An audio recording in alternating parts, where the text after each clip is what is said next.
But now I'll tell you that Nigeria's Minister of Aviation, Festus Keyamo, has suspended Dana airline operations due to concerns surrounding the safety and financial viability of their operations. The minister also ordered a comprehensive audit of the airline, which will encompass all aspects of safety protocols, maintenance procedures, and financial health to ensure full compliance with the aviation sector's regulations. In a letter to the NCAA Director General titled Immediate Suspension of Dana Air Pending Safety and Financial Health Audit, the minister said the move is necessary to ensure safety and regulatory compliance.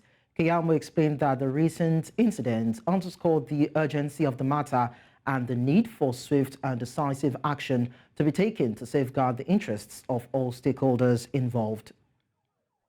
Away from that now, the African Counter-Terrorism Summit has ended in Nigeria's capital, Abuja, with African leaders tasked to form a common front in combating the root causes of terrorism on the continent.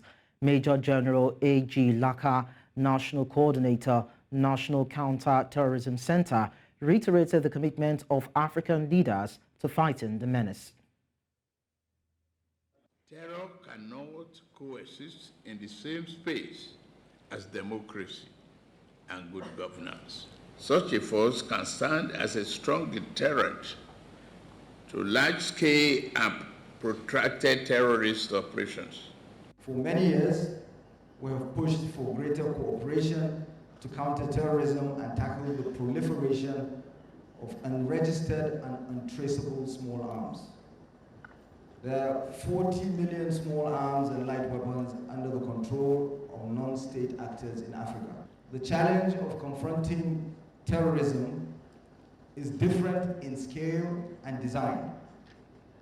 We're fighting networks that know no boundaries or borders. The epicenter of terrorism has shifted from the Middle East and North Africa into sub-Saharan Africa, concentrated largely in the Sahel region. We condemn the growing use of a variety of new technology for terrorist purposes, including use of remotely operated systems to prepare or conduct terrorist attacks. Now, the Nigerian Army, in its renewed efforts to educate civilians on the need for security consciousness, has organized a one-day program for social media users in Abia State.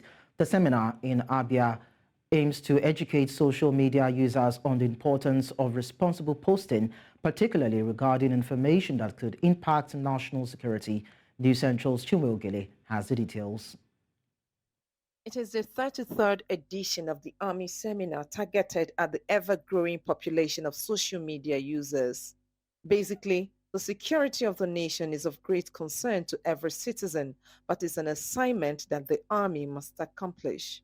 The Nigerian Army is championing positive use of social media through such engagements other than the use of force. It is pertinent to state that social media platforms have become an important tool in shaping the security environment of any society. Therefore, the misuse of any of the social media platforms for the dissemination of injurious and divisive content can lead to devastating impact on our society. The Nigerian Army Social Media Seminar is a key part of our outreach and engagement strategy to inform and educate the public about the Nigerian Army's effort to maintain peace and security in our nation. The training, which has the theme Enhancing National Security Through Responsible Use of Social Media, also had lectures on curtailing negative content on social media and fake news on social media and its effect on national security. Everybody wants that go big, that everything they want the internet to shake. They say want the internet to scatter. That is part of why we have a lot of negative news online. Now, there are people who are interested in scandal. Participants are exposed to the possible danger in posting and sharing information capable of creating distrust in the minds of the citizens and destabilizing sections of the country. We should be able to create awareness with informative content. So especially those who came here, I think they're going to come up with something better in their content creation. I have every necessary tool that I needed to shape the country, the security of Nigeria, on the positive side, that whatever content I put should not be harmful. It should be something that should be balanced, fair to all concerned. All about, national security, so that some of the things we say and some of the things we do would not actually be a threat to national security. So for me, I'll take the positive. The only way to know that the aim of the seminar is achieved is for the participants to activate all the lessons learned in all their posts going forward. In Aba, for News Central, Chinwe Ugele. We now head to Rivers State, where the governor of the state, Siminalayi Fubara, has approved a minor cabinet reshuffle. This was disclosed in a statement by the secretary to the Rivers State government, Dr. Tami Danagogo, on Tuesday. Former Attorney General and Commissioner for Justice Zacchaeus Adango has been deployed to the Ministry of Special Duties, while former Commissioner for Finance, Barrister Isaac Kamalu, is now deployed to the Ministry of Employment, Generation and Economic Empowerment. The two have been directed to hand over to their respective permanent secretaries immediately. The redeployment takes immediate effect. And at this time, to further discuss this, I'm being joined by the former special advisor to the former Rivers State Governor, Nyesom Wike Okunabo Nkotaria, and human rights lawyer Ekene Henry. Gentlemen, thank you so much for joining us on the news. Thank you so much for thank you for having me. It's my pleasure. Very good afternoon. All right. So let me start with Nkotaria. Now, beyond the surface level, looking at these changes, what do you think are the potential political implications of the Rivers State Governor's cabinet reshuffle? Definitely, when you talk of a cabinet reshuffle, it's targeted by the governor for better service delivery. He must have observed the competence of the commissioners or his appointees or whatsoever, and feels that it is wise to make some changes in order to achieve his desired goal in government. Cabinet reshuffle is a normal process in governance. However, in this particular instance, don't forget that these are commissioners that were imposed on him. And being a governor that is placid, nature, a governor who wanted peace or who still wants peace in the state, after the 8-point agenda, one of the resolutions reached was that he was going to reappoint the commissioners willy-nilly. And the governor accepted it and reappointed those commissioners. But some of us were even averse to it. We are against it because those commissioners were going to serve as molds in the system.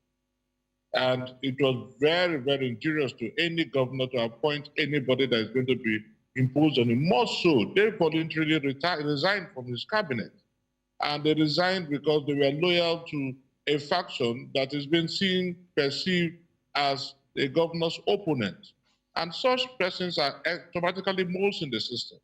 So I would have expected the governor to have sacked them or even to have refused to reappoint them.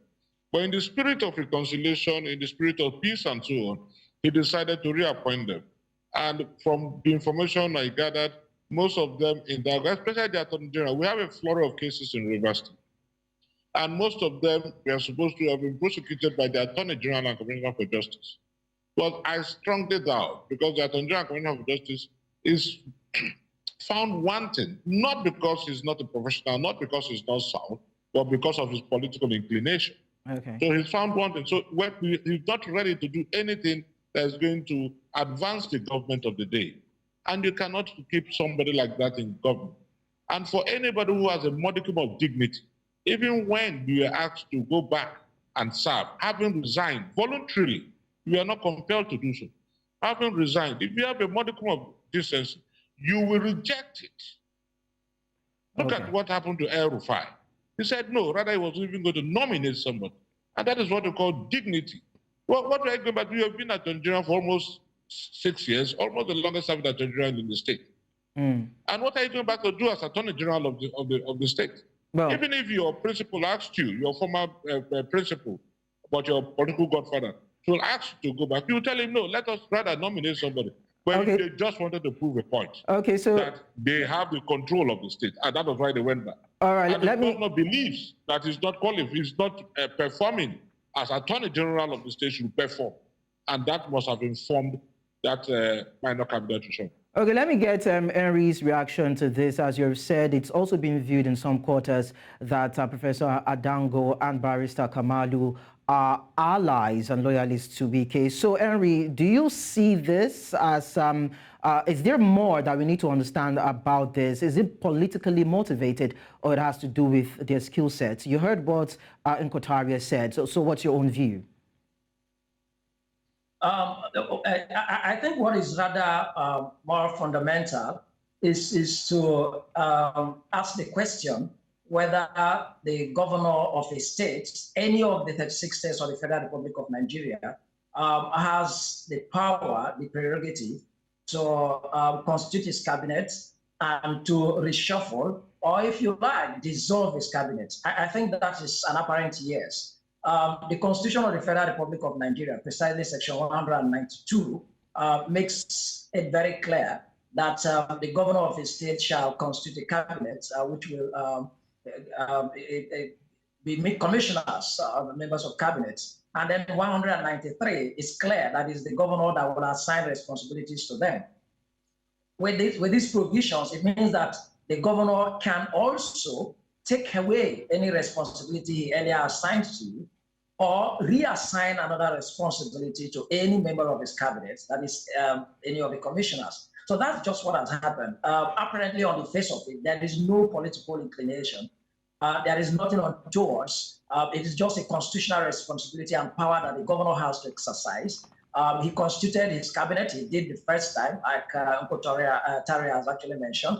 And then these two gentlemen were members of his cabinet who willingly, on their own, which they have right to so do, resigned from those appointments as Honorable Attorney General and Commissioner for Justice for Rivers State, and then the Honorable Commissioner for Finance. But for circumstances that most of us were actually not, we didn't consider that as acceptable in any way by the constitutional powers vested in the governor, for the governor to be directed, because the purport of the 8 points purported resolution or agreement was seeking to direct the governor to reappoint this gentleman, and that has happened. So we've gone past that stage of the skirmishes in Rivers State. So I think what has just happened is a constitutional issue that the governor has the power to so excise to reshuffle his cabinet. But whether it has a political undertone, it's possible.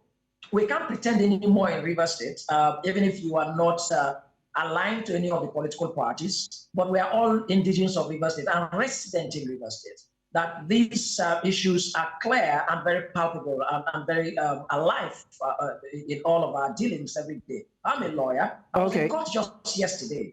And incidentally, a counsel that appeared in a matter that I had gone to defend my client, he was meant to be the prosecutor, a private lawyer, this instructive. And he's seeking to obtain the fiat from the Honorable Attorney General to be able to prosecute that matter. Aligns with what Nkotaria has said. And now, you don't get that fiat for how many adjournments that we have been in. Henry, permit me to just come in here. Henry, permit me to just come in here, because you are looking at the issues and you talked about resignation. Now, in Nkotaria, Professor Adango, according to what we know, has resigned, and he said he chose to leave the government to preserve his reputation, accusing Governor Fubara of interfering with his duties as the Attorney General. So what do you make of his response? That statement is tendentious. Henry, I'd like Nkotaria to respond to this, so we'll come back to you in a while. Oh, excellent. Thank you. All right. That statement is tendentious. I think it's just a saving measure. Because first and foremost, when he went back after his reappointment, a lot of persons were really impeded or disgusted with it, because this is a professor of law. This is a senior advocate of Nigeria. So we expected some level of some modicum of dignity. I mean, whatever it is, you resigned. You were not forced. You were not sacked. You resigned for whatever reasons you resigned. And even if the president has said, or even if your godfather has said, go back, you would have just told them no, in order to preserve your dignity. Now there's a minor cabinet reshuffle and you're resigning. You're resigning for the second time. And you're saying it is because the governor is interfering. How is the governor interfering? The governor is your boss. And you take orders from the governor. The only difference is that if the governor tells you, as the Attorney General and as a lawyer, to do what is illegal, you might object and advise him against it. Probably that is the only thing. As a lawyer, you will tell him, no, I will not do this because it's against the law. And as a minister in the Temple of Justice, I am not expected to do this, more so as your Attorney General. But to come out to say the government are interfering in what? Look at what my brother just said, Eric, that to get a fiat from the Attorney General is even very difficult. They've been in court for some time on the matter. So the governor, these commissioners there who have been imposed on the governors are just here to wrong-foot the administration, to steal what the governor's efforts are advancing the state. They are there as moles. Okay. That's the truth about it. All right, let me quickly get Henry's reaction to this also. I wanted to say something about the allegation of interference by the River State governor. So what would you like to say, Henry, to this? I think Kotari just actually put a peg to it. Okay. How would one be interfering, if you like, in some other person's responsibility when it is that one that will actually even give you any responsibility in the first instance? There is no duty, no responsibility by any member of cabinet, any of the commissioners, including the office of the Honorable Attorney General of the state, of course, a creation of the Constitution. But it is still clear that it is only the responsibility or duty that the governor of the state assigns to a member of cabinet, a commissioner, that he carries out. So the governor can actually redeploy, or if you like, take away any responsibility is given to you. I agree that when it comes to the office of the Honorable Attorney General, which is the creation of the Constitution, for now that we have not separated the office of the Honorable Attorney General from the office of the Commissioner for Justice and being fused, then the governor directs what you do. So it's also another worry for one to imagine how indeed the principal will be accused of interfering or into the responsibilities of the subject. That actually has the primary duty, right, to give responsibility. But apparently, I'm hearing for the first time that again, the Honorable Attorney General, whom I respect so much, my teacher, and a professor of law and a senior advocate of Nigeria, has again resigned. Well, I think that's very honorable if that has actually happened. I'm hearing this for the first time, but it's honorable this time. And I just hope there will not be another directive on the president to reappoint him a third time. Well, that particular story has been affirmed that he has actually resigned. But then I want to say a big thank you to Ekene Henry and Okunabo and Kotaria for sharing your thoughts with us on this. Thank you so much. Thank you so much. Thank you. And I'll tell you that Economic and Financial Crimes Commission has warned the former governor of Kogi State, Yahaya Bello, to submit himself to the anti-graft agency, saying that there is no hiding place for him. The chairperson of the commission, while speaking to newsmen in Abuja, says that claims that the former governor was not invited by the commission are false and frivolous and an attempt to whip public sentiments. He says Bello has questions to answer over corruption allegations, and the commission is committed to ensuring that he gives a thorough explanation to the public. Was it not worse for him to have even run away that day? Because if he had surrendered himself or submitted himself to us that day, we wouldn't have declared him wanted. Do you know the implication of somebody being declared wanted? Usually we do quarter of a page, but because of his attitude, we have to do full page. I wouldn't mind using my salary. He's been watch listed all over the world. He can only run. They said there's no law in this country that we are following. Let's all of us declare that we are a state of pariah. Everybody go and do what they like. Like I said, I don't mind the outcome of this case, but the right thing must be done. If we don't see this case through, I won't have any moral right to accuse anybody of corruption in Nigeria. I will resign.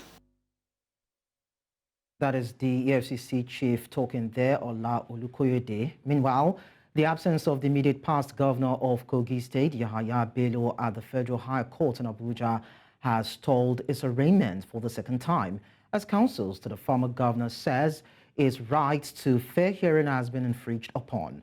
Bello, who is facing 19-count charges on money laundering to the tune of over 80 billion naira, was represented by his counsel, Abdul Wahab Mohammed, who told the court that his client was not being served the notice of his charge before a warrant of arrest was obtained against him, thus urging the court to set aside the warrant. Idong Joseph reports. It was supposed to be the arraignment of the former governor of Kogi State, Yahaya Bello, over allegations of money laundering and misappropriation of public funds amounting to 80.2 billion naira. However, the former governor was absent as his counsel complained that the warrant of arrest obtained against his client was responsible for his absence, alleging that he might not have a fair hearing. Yahaya Bello's counsel told the court that his client was not served a notice of the charge against him before obtaining a warrant for his arrest.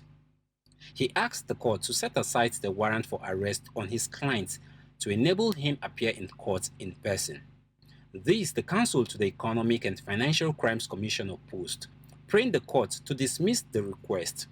After almost 4 hours of argument between the counsel of the embattled former governor of Kogi State and counsel to the Economic and Financial Crimes Commission, seeking the court to set aside the warrant of arrest against him, the court proceedings have ended without the former governor being arraigned. However, the court has adjourned till May the 10th to give a ruling on the case filed by Bello's counsel and says that if Bello is being produced within the period, then his arraignment will also take place on the same day. In Abuja for News Central, I am Idong Joseph. Let's now head north, where in a bid to restore normalcy and enhance the livelihoods of its citizens, the Borno State government in Nigeria's Northeast has unveiled plans to resettle 3 more communities in Ngazai local government area once affected by insurgency. Governor Babagana Zulum announced this shortly after distributing food and non-food items to 25,000 families in Ganjiram, headquarters of Ngazai local government area. News Central Somali Kirawa completes the reports. Abubakar Bukar, a person living with disability, being pushed in a wheel cart by his neighbors to receive food items. He is one among members of other families whose farm produce were affected by drought.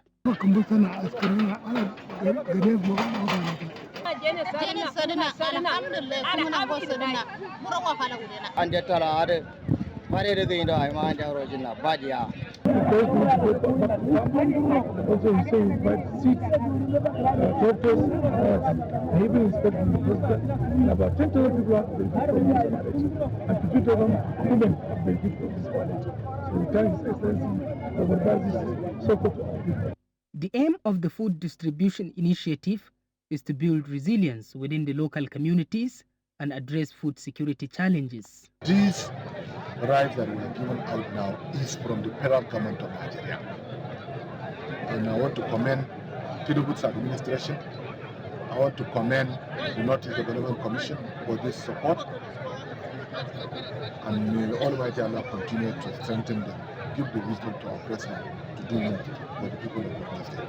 The people, however, seized the opportunity to inform the governor on the significant agricultural damage caused by Kwela bats to their crops. We have now resolved to look into this problem. We are trying to identify the hideouts and then deploy technology, aerospace spread. So inshallah we shall invest, because this is one of the items this is one of the problems that militating against the production of petrol in this area. The governor emphasized the government's commitment to prioritize the welfare of its citizens and create an enabling environment for them to rebuild their lives.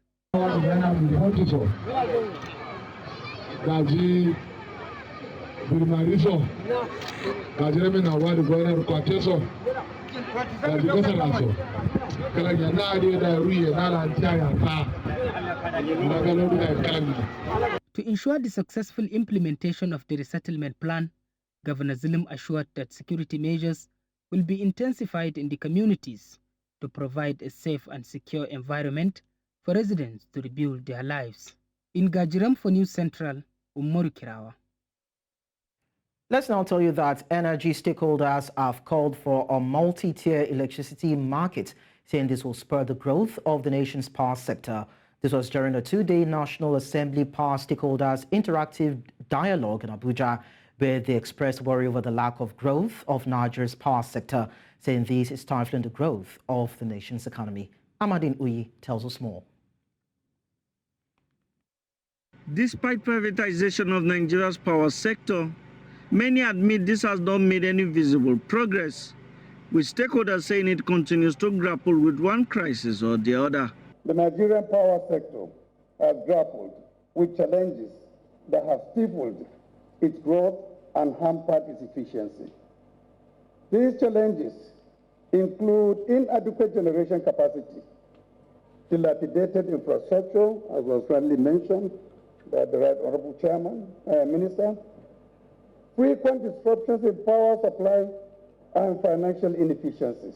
In Nigeria, there is widespread recognition that we are underperforming across all four pillars of providing electricity supply that is reliable, affordable, environmentally sustainable, and available to all Nigerians.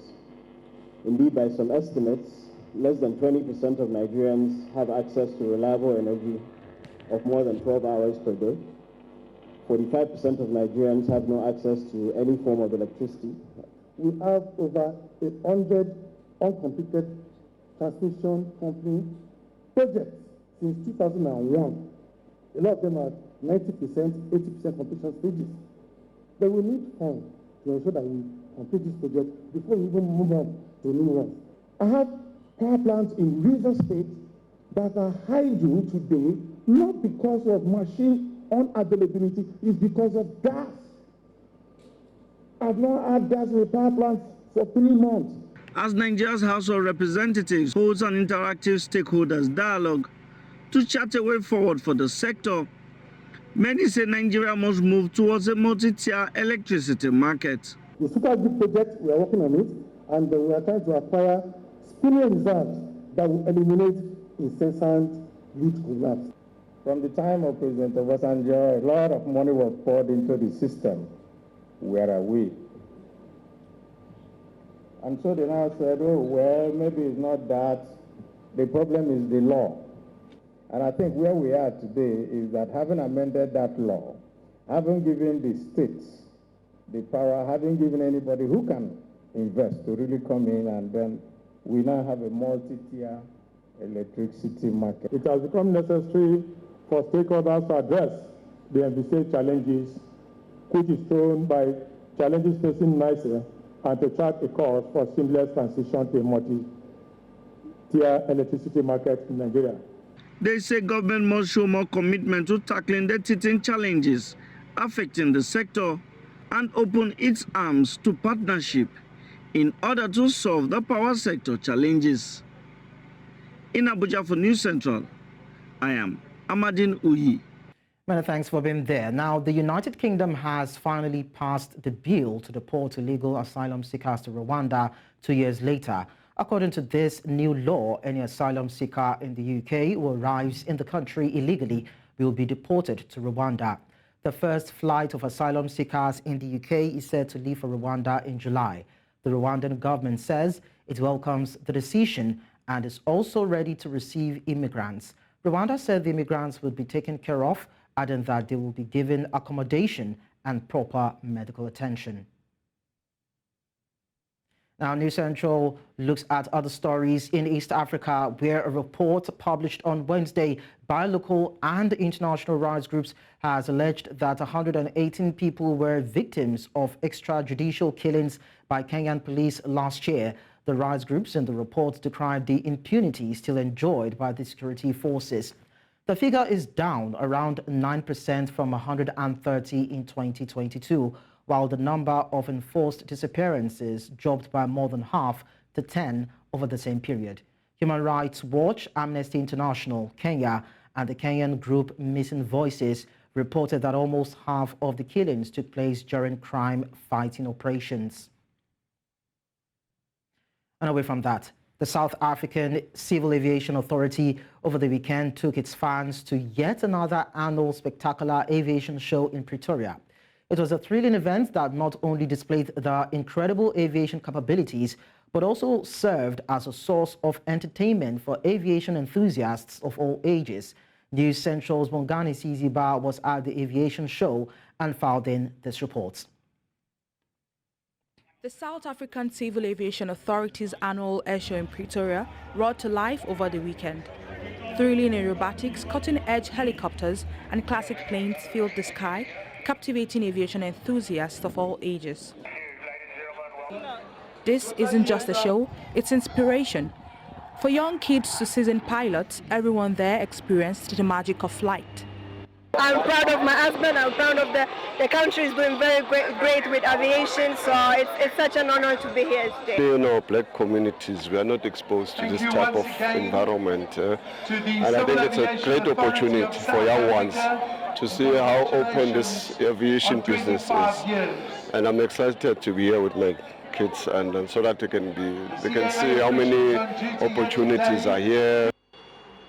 From heart-pounding stunts to up-close aircraft displays, the show offered something for everyone. Each jet engine roared as pilots pushed their skills to the limit, leaving the crowd breathless. It was really nice to see how they could create the patterns in the sky with the smoke and everything. Really fun to see that some kids are like working from their generation. Like, you know, there's a story there about some younger boy who is now also a pilot, and his father was a pilot before that. So it's really fun to see how the aviation generation grows on and on and on. I think it's really amazing, and I really wanted to see the pilots. The jet was really fast. It was putting vibrations into the ground, and I loved it. For the young attendees, it was a chance to witness the wonders of flight up close and personal. This aviation show was more than just entertainment. It is an opportunity for career guidance, a chance to explore the diverse paths that the aviation industry has to offer.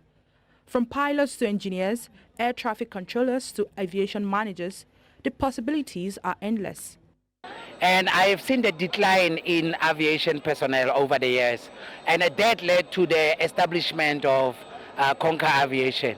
So what we are involved mostly in aviation is trying to close that skill shortage in the industry.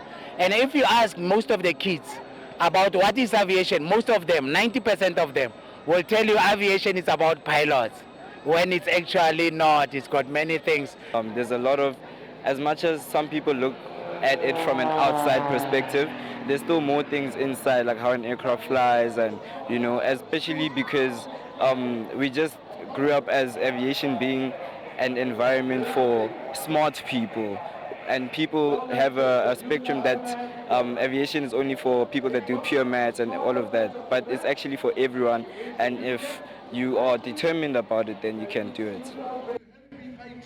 This showcase of innovation highlighted the remarkable progress of aviation.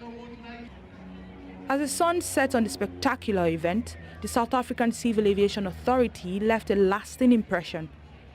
The agency's dedication to aviation excellence saw through the hearts and minds of everyone present.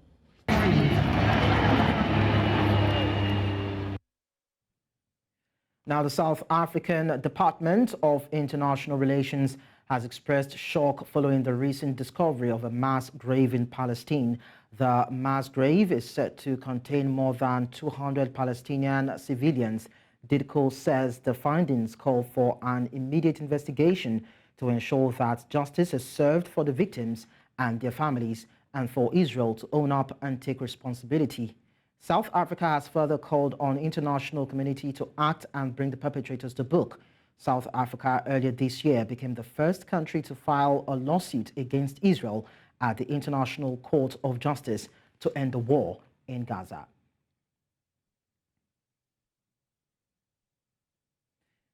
Now, from other continents, we tell you that the U.S. Senate has approved a $61 billion aid package for Ukraine that had been stalled for months in Congress, with President Joe Biden promising fresh supplies to be delivered swiftly to the war zone as Russia makes battlefield gains.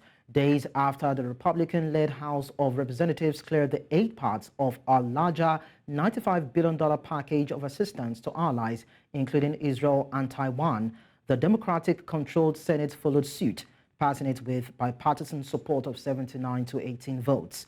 Passage of the bill, which also provides much-needed humanitarian assistance to Gaza, Sudan and Haiti, comes after months of acrimonious debate among lawmakers over how or even whether to help Ukraine defend itself. Hearing from that, Australia's top spy, Mike Burgess, has called for greater cooperation from the big tech companies, asking them to break a long-held industry taboo by providing access to encrypted messages.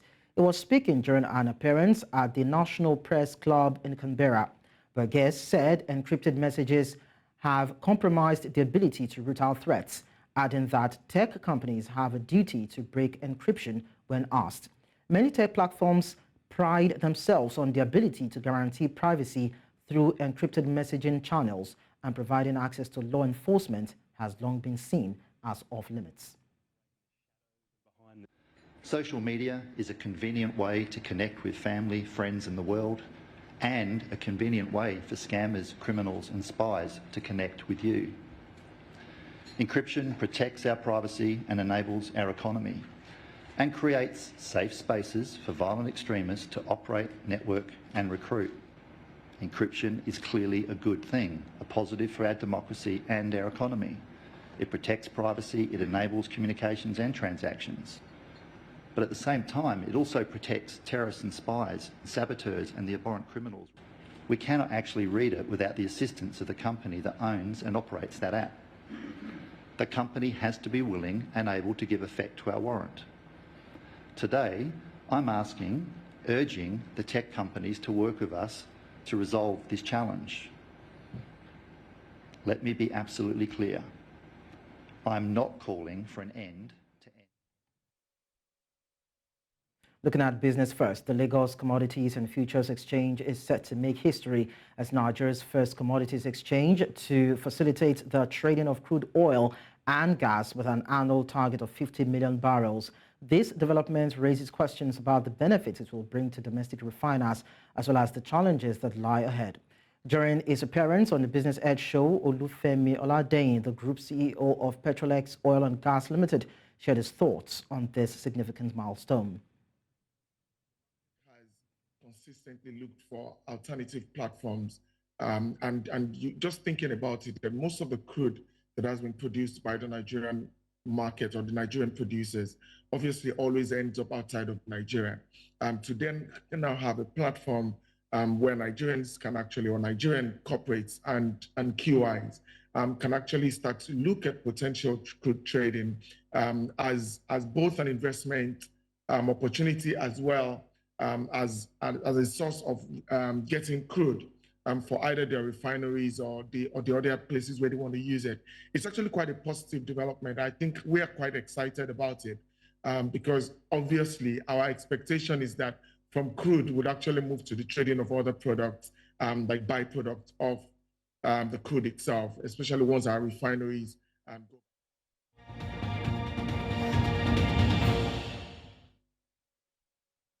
In sports, South Africa is set to hold the Blind Cricket Championship.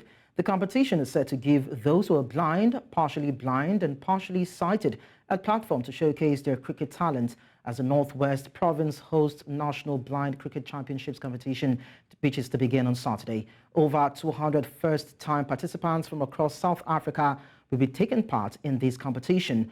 According to organizers, rules will be different from the mainstream game, and there will be 3 classifications in the teams. Now, joining me on the news to discuss this is the youth chairperson, Blind SA, Bello. Thank you so much for joining us on the news.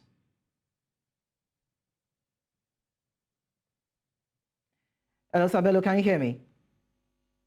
Yes, I can hear you. Okay, fantastic. We can hear you too. This is quite interesting, seeing that South Africa will be hosting a National Blind Cricket Championship competition. So how did it come about, and how excited are you and the players? Oh, first of all, we are so excited. By the way, Northwest is holding this tournament for the first time. So I think it's going to be the first of its kind, the whole 9 provinces participating on the blind cricket in Northwest. It is always exciting when this season arrives. Our players are always ready, and they're always ready to compete. That's lovely to hear. So, Bello, can you give us an insight into how this game is played and some of the rules that are different from the mainstream cricket that we've always known? All right. So, firstly, blank cricket by nature was introduced in high schools where we'll play, and we got interested. And even if we're out of schools, we still be interested in this kind of sports. So how is it being played? There is, I think, something that is likely different from the normal ball is our ball that we are using, because it has the small round circles inside that creates a sound. Okay. So that ball, there is stumps in a normal cricket, and the stumps are two. Then you put the stumps on a pitch at about 6 meters. Okay. I think 6 to 10 meters. You put another stump, and then there's a bat. So Okay. a bowler rolls the ball, and the one who is holding a bat will hear the sound of a ball as it rolls. Okay. And will be ready to bat the ball. And when he bats the ball, then the B2s, by the way, the B3s are those who can see. So those ones, they run. Okay. As the fielder is trying to catch the ball and hit the stump, now those who are runners, they must ensure that they get to the second point before the fielder catch the ball. Okay. Yes. So that's how it is being played. There are fielders. The fielders control the ball. They want to ensure that when the batter bats, the fielder run after the ball and take the ball straight to the stump, so that when the ball hits the stump before the runner comes to the second point, then it will be out. Wow, so that's how it is being played. And blind and partially sighted players takes pleasure in the fact that the ball has some noise and some sounds that is made. So it becomes easier for totally blind people. All right. All right, Bello, thank you very much. That is quite ingenious, knowing fully well that this is a way whereby you can express yourself sport-wise. But then thank you, Bello Lope, for sharing that thoughts with us. Now, that's all at this hour on the news. But before we go, we'll quickly touch up on our major stories. Nigeria's aviation minister orders immediate suspension of Dana Air. African leaders reiterate pledge to combating terrorism as Abuja summit ends. Finally, we told you that first flight of asylum seekers to leave United Kingdom for Rwanda in July. Don't forget to send your eyewitness report to the WhatsApp number and email on your screen. And you can follow us on social media. We are at News Central TV. And you can also watch News Central live on DSTV channel 422, Star Times channel 274, Avo TV, and YouTube. Many thanks for watching. I am Lekon Onobanjo.